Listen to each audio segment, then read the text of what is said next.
Right, so today I'll be showing you how to type on your Apple Watch SE3. Now, if you find yourself needing to type, for instance, let me go and try and compose a new message. So I'll come here and try and compose a new message, just like that. So anytime you're trying to type, this is what you'll find yourself with.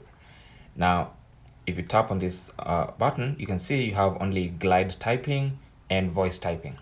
So for glide typing, basically you type, you write with your fingers. So let's say you want to write, "This is mine." So you just start writing. It's a bit slow, but it's very accurate. And when you need to put a space, just tap on the space bar and then continue typing letter by letter.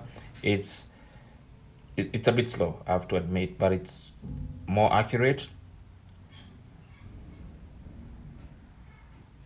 And if there's a backspace here, in case you make a mistake, you just remove.